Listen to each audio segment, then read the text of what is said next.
Nasdaq recently changed its rules, and if you've been following the SpaceX IPO, you've probably heard people talking about the fast track rule or the new fast track rule change.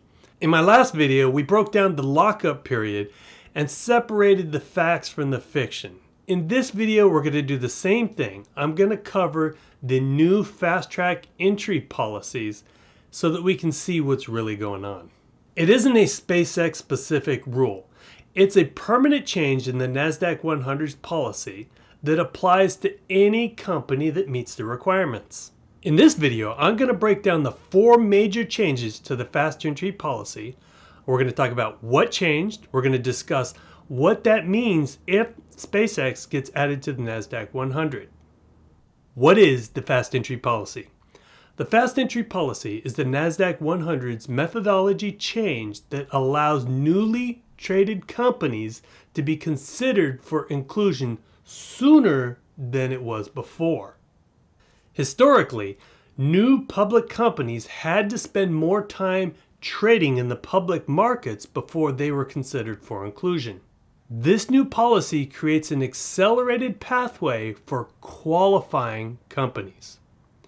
Now let's look at the 4 major pieces of that policy. The first piece is what's known as the seasoning period. A seasoning period is simply a period of time that the company must be traded on the public markets before it can be considered for inclusion of the Nasdaq 100. Under the previous rule, a new company needed to trade on the public market for at least 3 months, 3 full calendar months, not including the month the IPO was issued, before it could be considered. However, in practice, many companies went much longer. That's because additions often happen during review windows, with the largest one being in December. So depending on when the company's IPO happened, it could be over a year before it was considered for inclusion. Under the new fast entry policy, a qualified company can now be included in as little as 15 days. That's a dramatic reduction in time required before it could be included. The second piece is the market capitalization. For a company to qualify, it must be in the top 40 of the Nasdaq 100 by market cap or market capitalization. In simplest terms, the company must be large enough to rank with the top companies in the index. This accelerated pathway is not available to every IPO. It's designed only for the largest companies that would have a significant impact in the index.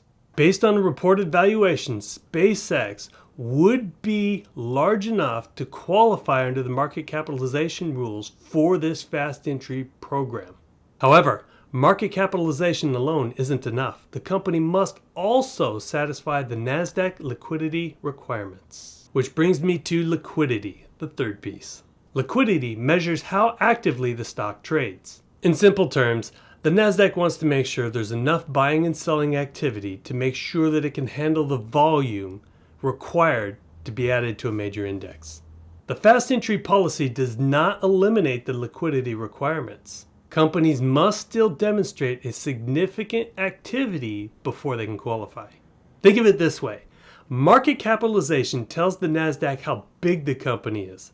Liquidity tells the Nasdaq whether it can support the activity required for the index inclusion. So size alone isn't enough. The stock must also be actively trading. And the fourth piece involves public float. The public float refers to the percentage of stock that is available for public trading. Shares held by founders, insiders, and long-term holders aren't generally included in the public float. Under the previous methodology, Nasdaq required a minimum 10% float. Under the new fast track policy, there is no longer a minimum float requirement. Nasdaq uses a modified market capitalization calculator to limit the weighting of a company with a smaller public float. The practical result is the company can still qualify for fast entry even though a relatively small amount of their total shares are available for public trading. Okay, now we've covered the 4 major pieces of fast entry policy.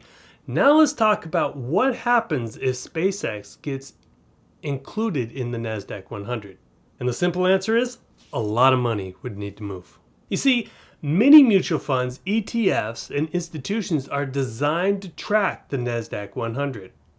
Their objective is not to pick stocks, but to mirror the Nasdaq 100 as close as possible.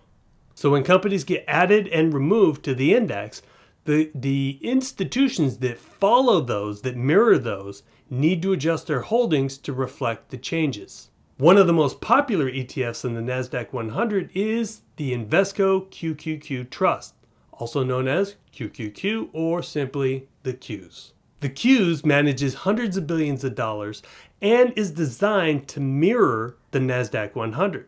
So if a company like SpaceX gets added to the Nasdaq 100, institutions like the Qs need to adjust their holdings to reflect that. Based on the current valuation of $2.1 trillion and the Nasdaq 100's market cap of $34 trillion, SpaceX would represent 6% of the index. If that estimate proves accurate, SpaceX will immediately become one of the largest components of the Nasdaq 100.